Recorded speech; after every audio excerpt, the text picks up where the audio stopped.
And welcome back to the Daily Dribble podcast, guys. As always, I'm your host, Nick Zammit, here after a little week hiatus due to the All-Star break. A perfect opportunity to hit the refresh button as we enter the latter stages of the regular season and push towards the playoffs. Most teams now at this stage have about 20 to 25 games to go, give or take. But with that, there is still a multitude of exciting storylines still to play out across the regular season. And today I'm going to delve into a couple of them. It'll all make sense a little bit later on when I get into it, but stick with me for that. Before we get into things though, guys, a big shout out to both Stadium Scene and The Cover, both those networks continuing to showcase all of my work here at the Daily Dribble, as well as a whole host of other content creators in and around Australia, New Zealand, the US, and Canada. Very, very appreciative for all their continued hard work and support. It really does mean a lot. Likewise to all you guys continuing to stay up to date with all the socials, Instagram, Facebook, YouTube, Twitter, and TikTok for all the latest news from across the NBA and the NBL as they get set to start their playoffs as well. Really appreciate you guys continuing to tune into all those channels as I had that week break last week, but still trying to keep you guys abreast of what's happening with across the socials. So appreciate you guys checking those out as well. Alrighty, let's get into things. I tell you what, if you guys want to continue to support me, it might enable me to buy a fan for this room. I am sweating like a bag of cats at a greyhound meeting at the moment. I've started to ramp up the running. If you're a long-time listener of the show, you'll know that I'd say almost an avid runner. Done a couple of marathons, like my long distance running, things like that. Just before starting this one, I went and did my first interval session. And down here in Hobart at the moment, it's 28 degrees today.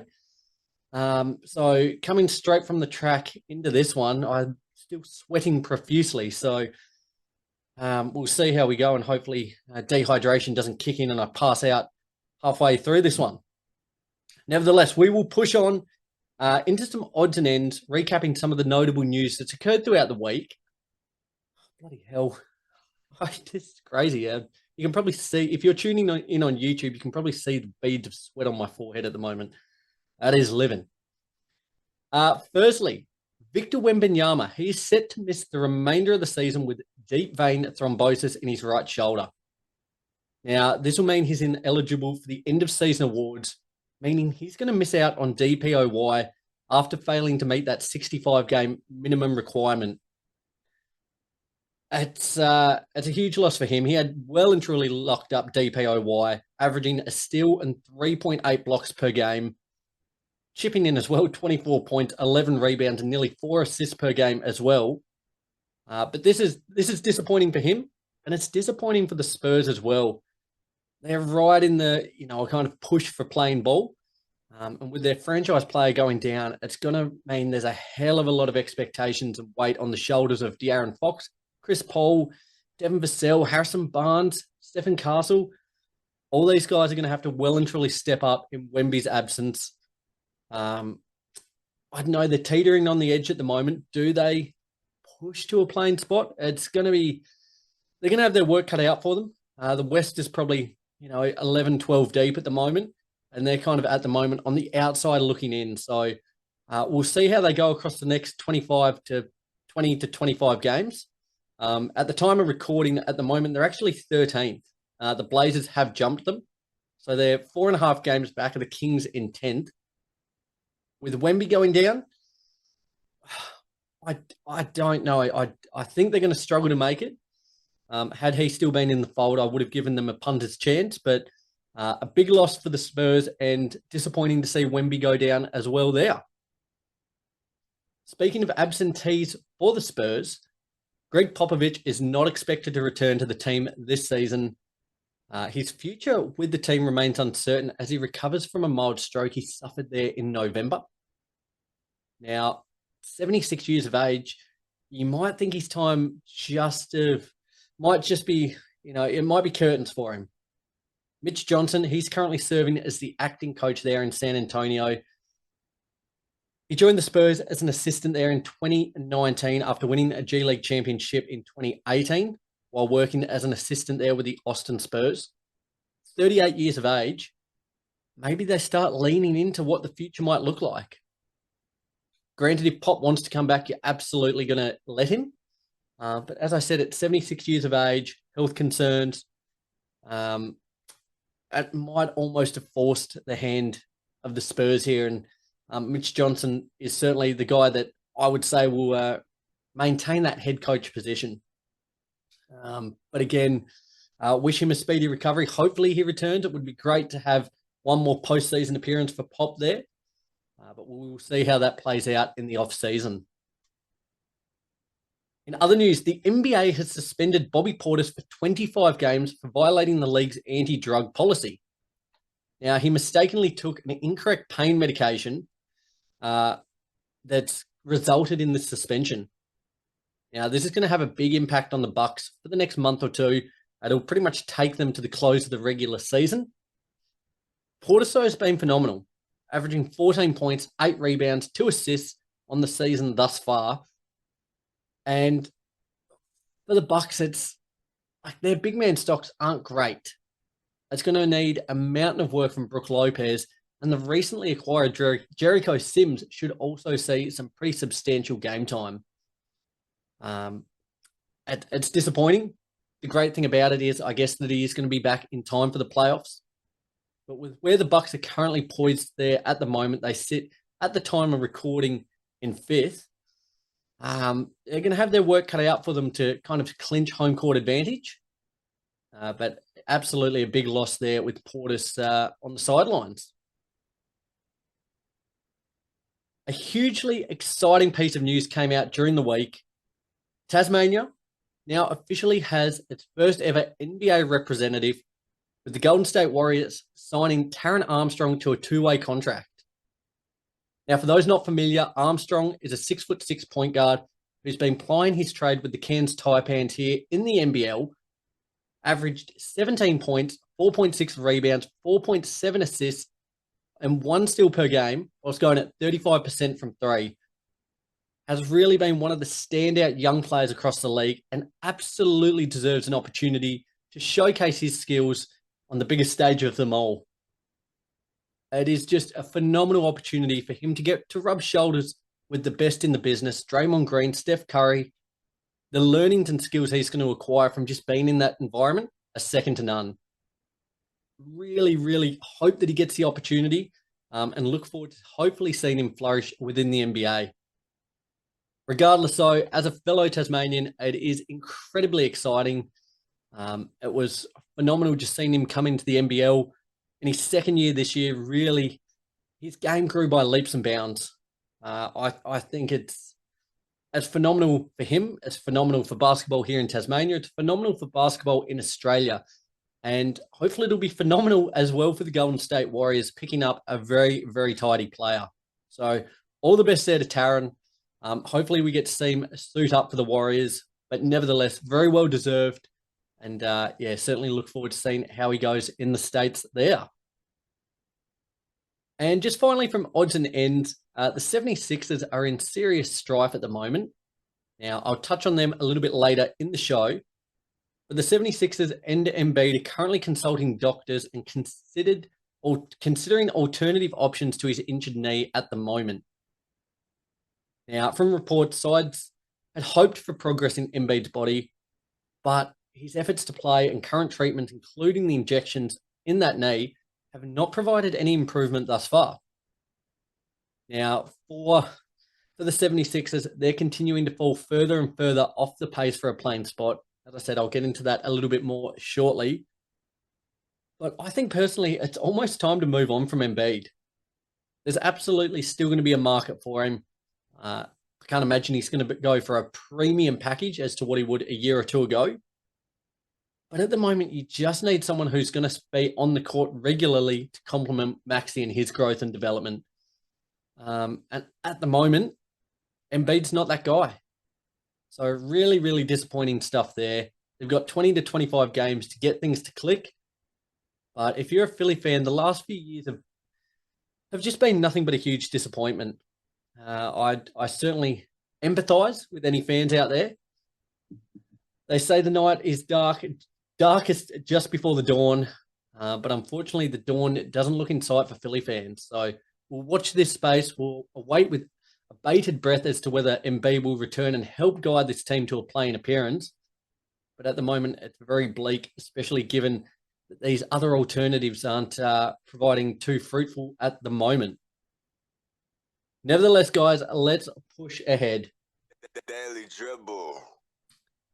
Excellent. As I said at the top of the show, this is essentially, I've got 4 storylines here. These are the best storylines, I think personally, to keep an eye on in the regular season as we enter the latter stages. Now, a lot of you guys might agree with me. A lot of you might disagree. I would love to hear all your thoughts and opinions. Hit me up on the socials, Instagram, Facebook, YouTube, Twitter, and TikTok to share your thoughts and provide some of the storylines that you're looking forward to seeing play out over the course of the rest of the regular season. I've got 4 here, so I'm going to rip into it. First and foremost, with the MVP race. Now, at the moment, it is absolutely no questions asked. It is down to a battle between 2, Shai Gilgeous-Alexander and the 3-time winner already, Nikola Jokic. As I wrote the notes for the show, at the time it was the number 1 seed there, OKC, versus the 2 seed, the Denver Nuggets in the West. Incredible battle between the teams and the star players on each franchise there. Jokic is having an incredible season once again, averaging 29 points, 12.6 rebounds, 10.4 assists, 1.8 steals per game, whilst going at 3 turnovers per game as well there. Now, doing it on shooting splits of 57.5% from the field, 44.5% from 3, and 82% from the free throw line. Simply incredible. The sick thing is now that people aren't even that overwhelmed by this stat line, given that he's put up numbers like this the last couple of years gone by. But these are phenomenal, groundbreaking numbers that you really almost have to look twice at. What he's doing is startling. And had he have not already won 3 MVPs, you would say he probably would have locked it up this season. But as we know in the NBA, with MVP, it's obviously the stats are a huge part, your team's standings are a huge part, but also the storyline and narrative. And unfortunately, I don't want to say the Jokic storyline and narrative have grown stale, but this is something that we've already seen before. Incredible stuff, though, incredible stats, having a hell of a season. The guy that he's going up against, Shai Gilgeous-Alexander, he's going at 32.4 points per game, 5 rebounds, 6 assists, 2 steals, 1 block per game, doing it on 2.6 turnovers per game. Now, his shooting splits are incredible as well, 52.3% from the field, 36.4% from 3, and 89% from the line. Now, the bookmakers at the moment have SGA as a relatively firm favourite. Certainly helps that OKC have an 8.5 game buffer on the Nuggets in second there at the moment. But if the Nuggets can, get this back a little bit closer, it seems very, very unlikely that they mow down OKC. But if they get it back to 3, 4, 5 games at max, maybe the odds will start to lean towards Jokic. Either way, whichever one of them wins it is certainly a deserving winner. Potentially Jokic to clinch a 4th and cement his spot as one of the all-time greats within the history of the league.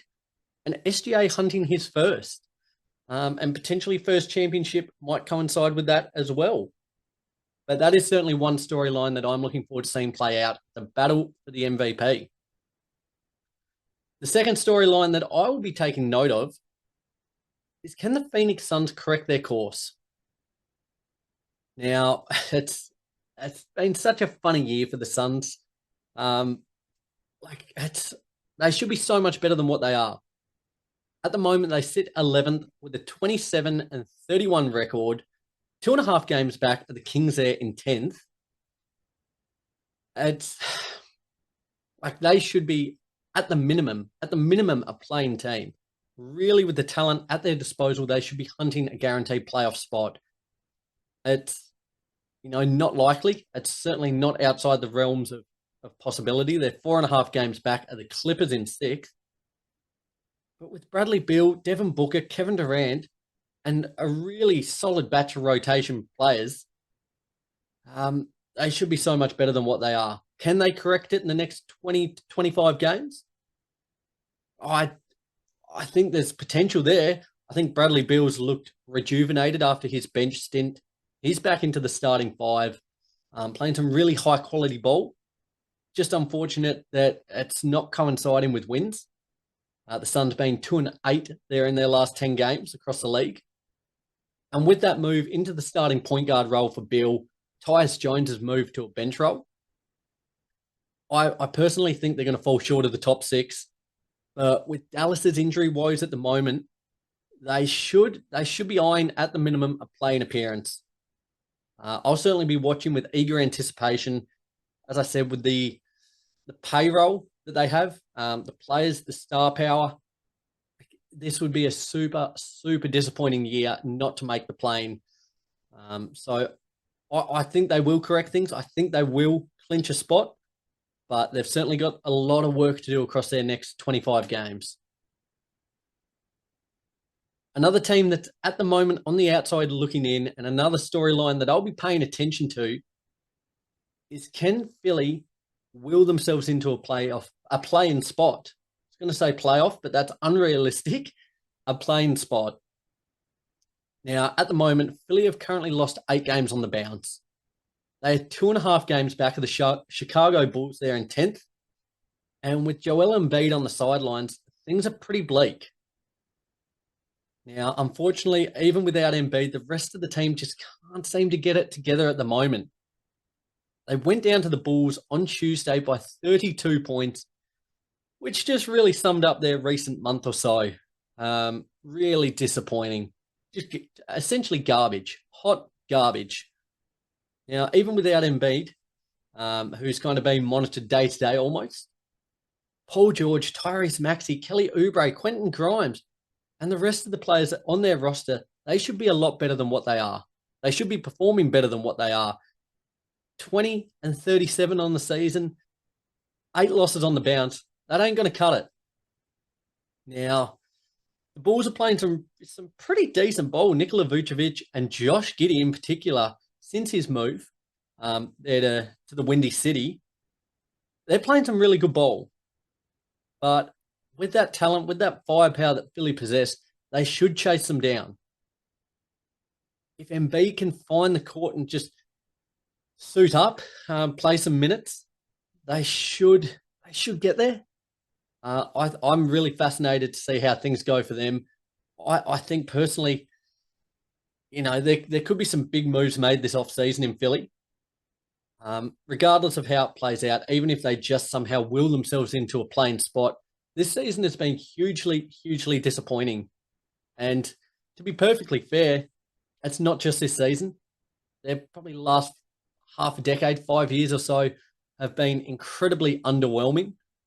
So don't be surprised to see some heads roll if Philly fail to make the play-in. I'm certainly eagerly watching this one too. And finally, to the fourth storyline that I will be paying very close attention to is, are the Detroit Pistons the real deal? Now, the Pistons, they're currently riding a 7-game win streak. Their longest win streak in a decade. Not since the 2014-2015 season had they won 7 on the bounce. At the time of recording, they currently sit 6th at the moment in the Eastern Conference with a record of 32-26. Now, this is prior to their game versus Celtics on Thursday. But that's only 1 game back of the Pacers in 4th and half a game back of the Bucks in 5th. With how balanced their roster is of youth, experience, and the continued improvement of their first-time All-Star Cade Cunningham, they're looking legit. I believe in this team. Cade is the guy, and what an incredible season he's having. Now, just take this in. This is what he's doing this season. He's dropping 26 points per night, 6.3 rebounds, 9.5 assists, and 1 steal per game, throwing nearly a block per game as well, and shooting it at 46% from the field, 36.5% from three, and 85% from the line. Going into the season, I was quite high on the Pistons. I was buying into them. I really liked the youth that they've got coming, Cade Cunningham, Jalen Duren, players like that, but complemented with a bit of experience there. Tim Hardaway, Tobias Harris coming back. I was a believer in this team, and they are proving me right at the moment. If you continue to get this output from your franchise star in Cade Cunningham, like this is the guy who's going to carry your team, I'm very, very excited to see their push to potentially home court. As I said, they're a game back and forth. It is well within the realms of possibility that they clinch home court advantage. And that is something that I'm going to be paying very close attention to for the remainder of the regular season. I think it's fantastic. A small market team that's been out in the wilderness for some time. It's been a pretty extensive period of time since they were really relevant. But they look the business at the moment. And yeah, certainly looking forward to seeing how the rest of their regular season plays out. Guys, there you have it. There are 4 storylines that I will be keeping my eye on across the last 20 to 25 games of the regular season. It's going to be a bumper month or two leading into the playoffs. The anticipation is continuing to build for the playoffs. I am beyond amped. Feeling refreshed after that week off last week, but certainly glad to have ball back in our lives. I'm going to leave it at that. I'm going to go get a towel and wipe the sweat off my forehead. A little pat on the back to myself. I'm quite proud that I've managed to get through this one in one piece. But as I said before, guys, I would love to hear your thoughts on the storylines that you'll be paying attention to. Hit me up on the socials, Instagram, Facebook, YouTube, Twitter, and TikTok to share all your thoughts. I'd love to hear them. Till next week, though, guys, I'm going to leave it at that. And as always, remember, be good or be good at it. Take care, guys. I'll speak to you soon.